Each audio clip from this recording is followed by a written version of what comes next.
আসসালামু আলাইকুম। Tumpa's haven blog থেকে আমি টুম্পা আছি আপনাদের সাথে। আশা করি আপনারা সবাই ভালো আছেন। আমাদের অবস্থা কিন্তু খুবই করুণ। এখানে হলুদ মরিচ মশলা সবগুলো একসাথে দিয়ে কিছু পাঙ্গাস মাছ ভেজে নিচ্ছিলাম। আর এখানে হচ্ছে যে কি অন্ধকার, কারেন্ট নেই।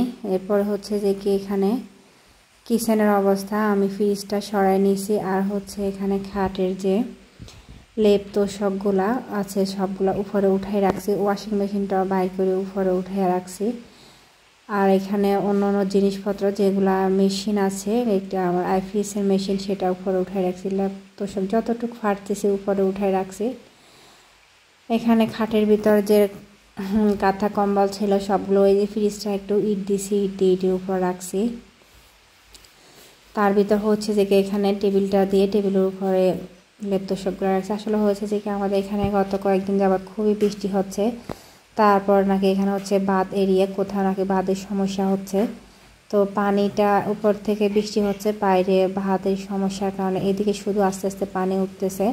তো আমাদের উঠানে মোটামুটি পানি উঠে গেছে।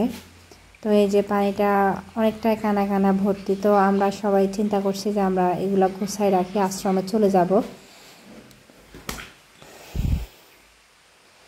একটা আশ্রমে চলে যাব, যেখানে হচ্ছে আশ্রম বলতে এখানে যে সরকারি স্কুল মাদ্রাসা আছে এগুলো খুলে দেওয়া হয়েছে। এখানে বলছে কি মানুষ যেন ওখানে যায় আশ্রমে। তো যার কারণে যে আমাদের উঠানে পানির অবস্থা একদম খারাপ, বৃষ্টির পানি, তার ভিতর হচ্ছে কি বাঁধেরই আমরা বন্যার কবলে পড়ছি। যেটা হচ্ছে কি আমাদের আশেপাশে আমার বাবার বাড়িতে নাকি অনেকটা পানি উঠে গেছে। তো আমাদের উঠানে পানি মোটামুটি এইটুকুই।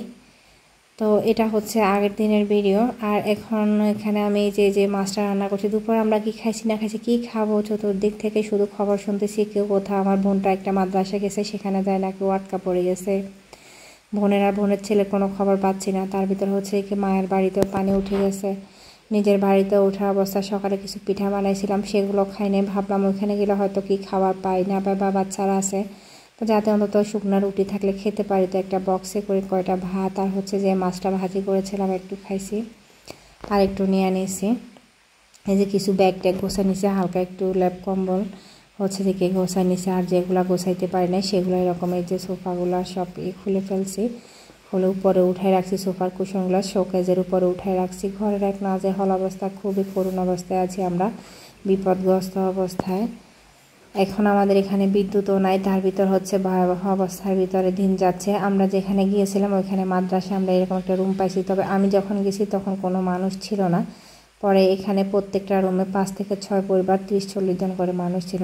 আমি যখন গেছি তখন এখানে কিন্তু পানি ছিল না, আমি হেঁটে গেছি। আগের দিন আমাদের উঠানে যে পানি ছিল, এটা হচ্ছে পরের দিন সকালের ভিডিও। এক রাতের ভিতর পানি এতটুকু বাড়ছে যে একতলা বিল্ডিং ডুবে গেছে। এখানে এটা খুবই গ্রাম এরিয়া, যার কারণে বন্যার্তদের কোনো সাহায্য সহযোগিতা আমরা কিছুই পাই নাই। আর হচ্ছে যে অন্য অন্য মানুষের যে ভোগান্তি কষ্ট সবগুলারই সম্মুখীন হয়েছি। বাড়িঘর ছেড়ে আসা, তার ভিতর ভয় আছে। এর ভিতর হচ্ছে যে আমাদের ফোনের যে নেটওয়ার্ক অবস্থা, তখন নেটওয়ার্কটা নাই। এখন যে ভয়েস দিচ্ছি এই মুহূর্তেও বিদ্যুৎও নাই, নেটওয়ার্কও নাই। তো যাই না কি করব, তারপরও ভিডিওটা করছি, একটু ভালো আছে ভাবলাম একটু ভয়েসটা দিয়ে রাখি। এটা হচ্ছে পরের দিন আমি বাড়িতে আসতেছিলাম। এই যে বাড়িতে আসার সময় এটা হচ্ছে আমার বাড়ির রাস্তার অবস্থা। তো ভিডিও ওদের খুব বেশি করছি সেরকম না, সামান্য একটু মাঝে মাঝে করছি। ফোনে তো চার্জও নাই, আর এর ভিতর ভয়ের ভিতর আসলে ভিডিও করতে ইচ্ছেও করে না। আর আমরা যেখানে ছিলাম এখানে এই গ্রামটা একটু গ্রাম অঞ্চল আমাদের এখানে। তো আমাদের এতটুকু পর্যন্ত কোনো সাহায্য কর্মী বা কারো কোনো আমরা আশ্বাস পাচ্ছিলাম না যে পানি যদি উঠে আমরা যদি ভেসে যাই আমাদের কে উদ্ধার করবে বা আমরা কীভাবে থাকবো, এগুলো নিয়ে ভয়ে কান্নাকাটি করতেছিলাম। একদিক থেকে পানির স্রোত এরকম আসতেছে, অন্য দিক থেকে যাচ্ছে। আমি যখন একটু বাড়িতে আসলাম, আমার বাড়িটা কিন্তু যেখানে আশ্রমে গিয়েছিলাম সেইখান থেকে কাছাকাছি। এই যে আমার ঘরটা পানির ভিতরে ডুবে যাচ্ছে, একতলা, এটা বিল্ডিংটা তো প্রায় অর্ধেকটা ডুবে গেছে। আমার ঘরের এরিয়াটা হচ্ছে পুকুর পাশে। আর এই যে আমার ঘরের সামনে গত দিনের যে ভিডিওটা দেখাইছিলাম, এটাতে ছিল উঠানে পানি, এক পায়ের পাতা ছিল। এর পরের দিন যখন আমি আসতেছি আমার প্রায় কোমরের উপরে পর্যন্ত পানি, যে আমার ছেলে গেছে ওর বুক পর্যন্ত, আর একটু সামনে গেলে। তো এই অবস্থায় যে আমি কি করব, পানির কলসিটাকে ভাবলাম একটু এবার পলিথিন দিয়ে মরিচ হাতে রাখি, যাতে করে অন্তত হচ্ছে দিকে আসলে একটু পানি খেতে পারি। আর এখানে হচ্ছে চুলাটা উপরে নিয়ে যেহেতু খেতে হবে, কি করবো, আমাদের তো কেউ সাহায্য করতেছে না আর খাবারও দিচ্ছে না, তো ছোটো ছোটো বাচ্চাগুলো না খেয়ে থাকবে। তাই কষ্ট করে আমি বাড়িতে এসে দেখলাম ফ্রিজের খাবারগুলো সব নষ্ট হয়ে যাচ্ছে। তো কী করবো, এখান থেকে একটু আম নিলাম, ভাবলাম যে বাচ্চারা একটু ওখানে বসে হয়তো খায়, ডিপ ফ্রিজে ছিল। আর হচ্ছে মুরগির মাংসটা একটু ভেজে নিয়েছি। এখানে কয়েকটা চিংড়ি মাছ ছিল, সেগুলো আমি কি করেছি, একটু ভাববো কী করবো, এগুলো বাড়িতে থাকলে তো নষ্ট হয়ে যাবে। তো আমি ভাবলাম যে সেগুলো একটু ভেজে নিই। তো ভেজে ওইখানে নিয়ে গেলে হয়তো ওরা একটু খাবে, খাক না খাক, তারপর কি করবো, যেহেতু বাড়ি কাছে আছে, আমরা কোথায় থেকে কোনো সাহায্য সহযোগিতা পাচ্ছিলাম না। তো মোটামুটি 2 দিন পরে ওখান থেকে আমরা চলে এসেছি। ওখানে আসলে খুবই কষ্ট হচ্ছিল। তো বাড়িতেও মোটামুটি পানি এখন একটু কমছে, পুরোপুরি কমে নাই, তাও চলে আসছি, কারণ এখানে মহিলা পুরুষ অনেক মানুষ, আর কোনো সহযোগিতা আমরা পাচ্ছিলাম না। আর এখন যে বয়স দিচ্ছি এই মুহূর্তে আমার এখানে বিদ্যুৎ নাই, কখন বিদ্যুৎ পাবো আর কখন এই সমস্যা থেকে মুক্তি পাবো জানি না। বাড়িতে এসে নিয়মিত কাজগুলো করতেছিলাম, ঘরে যেহেতু কারেন্ট নাই তাই মোটরের পানিও শেষ। তো আমি পুকুর পাড়ে বসে প্লেটগুলো একটু ধুয়ে নিচ্ছিলাম। এই পানিটা খুব বেশি পরিষ্কার না, ময়লা, তবু কী করবো, জীবন বাঁচাতে যেরকম আমাদের খেতে হয়, পরিষ্কার করতে হয়, তো এছাড়া তো আর কোনো উপায়ও নাই। আমাদের টিউবওয়েলগুলো সব পানির নিচে চলে গেছে, বা টিউবওয়েলের উপর পর্যন্ত পানি, সেখানে আর ধোয়া করার মতো কিছুই নেই। তো এই অবস্থায় এরকম একটা পেরেশানির ভিতর দিয়ে আমাদের দিনটা যাচ্ছে। তা আপনারা সবাই আমাদের জন্য দোয়া করবেন।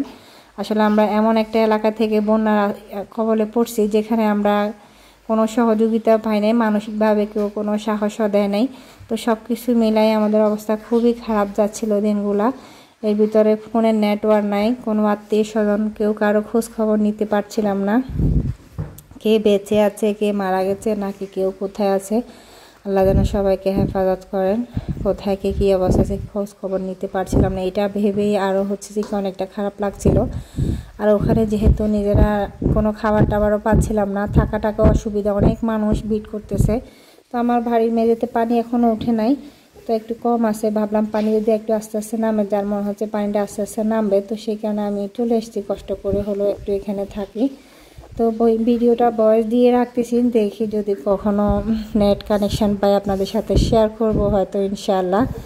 তো হচ্ছে দেখি এখানে আমি কাপড় চোপড়গুলো ধুয়ে নিচ্ছিলাম, কি করব, আমার ওয়াশিং মেশিন তো আমি খাটের উপরে উঠে রাখছি, এর ভিতরে কারেন্ট নেই, আর এটা নিচে থাকলে কোনো কিছু না, যদি পানি উঠে আমরা বেসে যাই হয়তো, এই কারণে একটু উপরে উঠে রাখলাম, যাতে অন্তত ইলেকট্রিক জিনিসগুলো বাসে, কত উঠাবো, একটা সংসারের কত জিনিস, তার ভিতর মন খারাপ, একা হাতে এগুলো উঠানো, কেউ কোনো সহযোগিতা ছাড়া, কি কষ্টের ভিতরে একটা দিন। তো উঠেও আর কি করবো, আর এমনি বিপদের সময় কাজকর্ম হাতে উঠে না, তার ভিতর ছোট ছোট ছেলেমেয়েগুলো নিয়ে কোথায় যাব, কি করবো, এই অবস্থার ভিতর আছি। সবাই আমাদের জন্য দোয়া করবেন। আজকের ভিডিওটি এই পর্যন্ত, আল্লাহ হাফেজ।